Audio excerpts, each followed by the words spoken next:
When I was a kid, I was really lucky to be an early adopter of the iPhone.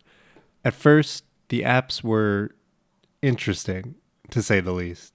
But the games that came out in the first few years of the iPhone, they were fantastic, and they really shaped the way we thought about mobile gaming. So when these videos popped up on my homepage, I almost immediately clicked them. Fruit Ninja and Jetpack Joyride consumed countless hours of my life in high school. After finishing these videos, I went to Luke Muscat's YouTube page and saw that he had just released a new game as a solo developer. I moseyed on over to the Steam page for it, saw it was $7, and thought, why not? And boy, am I glad that I did.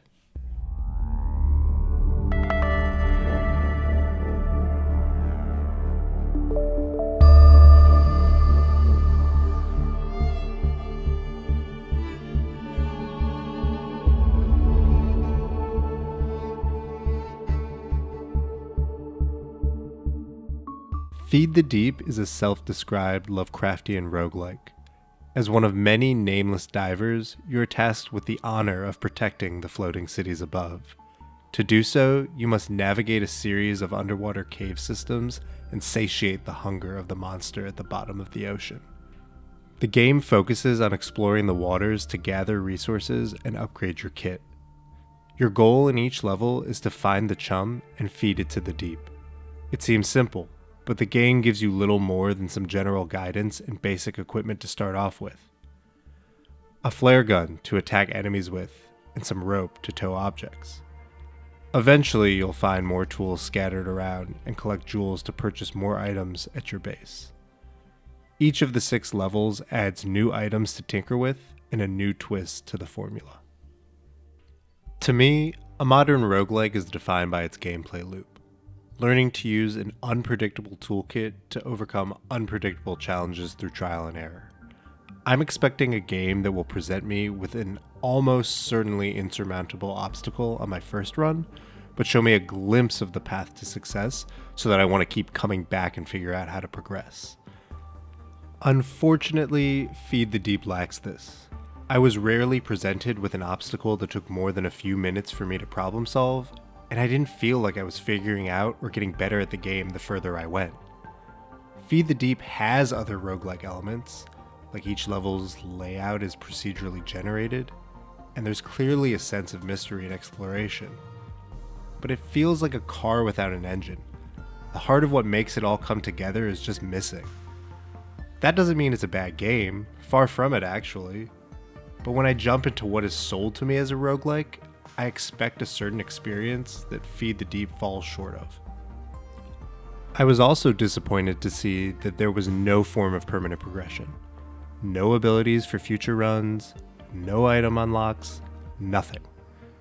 This makes sense thematically, as whether or not you finish a run, your character dies, but the incremental progression is usually what drives me through the early parts of a roguelike. I like that even if I'm not fully grasping the game and improving much, at least each run is time well spent that will help me in future runs. Dying early on with absolutely nothing to show from it is a huge turnoff for me. Fortunately for me, I never really felt that harsh punishment from dying, because I never died, not once. The highs of surviving and achieving don't really hit as hard when you've never had to restart a run from scratch. Thinking about it though, dying in this game does not sound very appealing. The start of each level has you swimming back and forth between your base and the depths, tediously collecting gems until you can upgrade your kit enough to explore. You'd have to spend another 5 to 10 minutes doing what is essentially a fetch quest, just to re-navigate a slightly new map to the same rooms. That's a hard pass for me. So, okay, I've raked this game over the coals. Why am I reviewing it? What does it get right? And why did I still have a great time with it? Let's start with the atmosphere. This game is flat out eerie. Usually, I hate spooky games. So many just try to create a sense of dread by keeping me on the edge of my seat with jump scares. It feels cheap and uninteresting. Feed the Deep, on the other hand, succeeds in creating dread by making the bottom of the ocean feel completely desolate. As you descend deeper, The light dwindles until you can only see what your flashlight can illuminate. The music fades until all you can hear is your breath in and out. With no map and barely any visible surroundings, you desperately try to retrace your steps as you watch your oxygen tank steadily deplete. The simplicity by which the game slowly strips you of your senses until you're too far gone creates a feeling of helplessness that the inevitable is coming. It's really something special. Despite feeling isolated and dire, the entire time I almost felt as if I was playing a cozy game. It's weird because you'd think that these themes would be in tension with one another, but somehow they work well. Like, despite the underlying tension, the game is tranquil and mesmerizing. Maybe it's the simple art style or the slow pace, but I really found the experience to be relaxing. That's not to say there weren't intense moments. There definitely were. Like whenever I was deep in the caves and struck by an enemy. When you take damage in this game, your screen spins to a different orientation and your flashlight begins flickering until you surface for air. In the early game, this isn't a big deal because you can just see your surroundings and comfortably navigate back to the surface. But when you're at the bottom of a pitch black cave and don't know which way the entrance was, your oxygen tank starts to feel like it's dropping quicker than it ever has. So, despite being relaxing, moments like these kept me focused as I navigated the depths to avoid another emergency evacuation. The game also handles traversal in an interesting way. The more items you tow at a time, the slower you move. Carry too many items, and they'll get stuck as you squeeze through the narrow caverns. The metagame becomes seeing how much you can get away with carrying and knowing when to cut your losses. You can upgrade the load you can carry and the size of your oxygen tank, but this just moved the goalpost for me in terms of how much I could get away with carrying. At first, I found that the system annoyingly forced me to take more trips for little to no reason. I don't like over-encumbrance in games, and I didn't like it in this one. But as the game progressed, it kind of became a core function of movement. Rather than being a punishment, it presented a small but welcome challenge. And just as I dislike over-encumbrance, I really hate games without maps. Feed the Deep has no map. Still, the game took an unnecessary feature and turned it into a challenging mechanic. Retracing your pathing against a clock is hard. Doing it from memory is even harder. Yet somehow, I got a ton of enjoyment out of trying to figure out where I came from. The paths get long and twisted, and in the dark, there are fewer landmarks you recognize to help you navigate along the way. But there was a certain thrill of seeing an almost depleted oxygen tank and praying that you made the correct turn. There are a bunch of items that can help you with this, like stationary lanterns and even an item that traces the exact path you're taking. I never ended up using them, but definitely would have needed to if I wanted to explore all the Deep's nooks and crannies. I think I might feel differently about the lack of a map had I died. My mind surely would have blended the previous and current run's maps, and I know that would have been frustrating.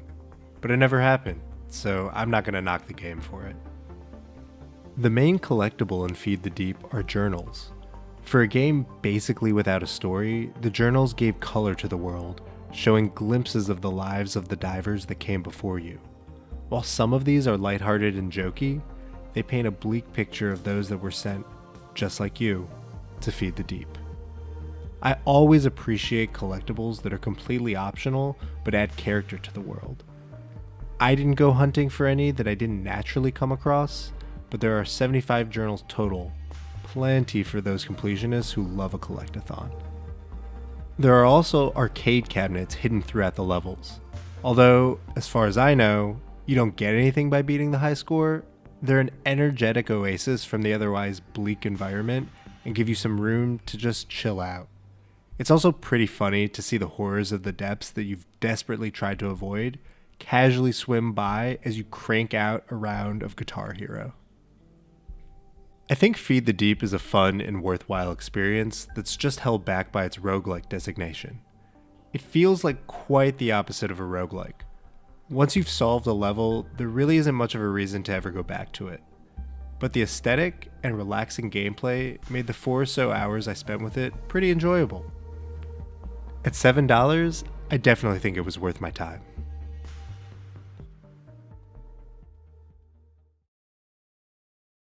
Hey, so this is, completely unscripted, this part, but thank you for watching. I really appreciate it. I haven't made a video in almost 2 years, so hopefully I don't do that again. I really want to get into a bit more of video creating, video editing, all that kind of stuff. So, uh, you know, the few of you that watch this, it really means a lot to me and it makes me want to create more. So, thanks again, and hopefully, you will see me soon.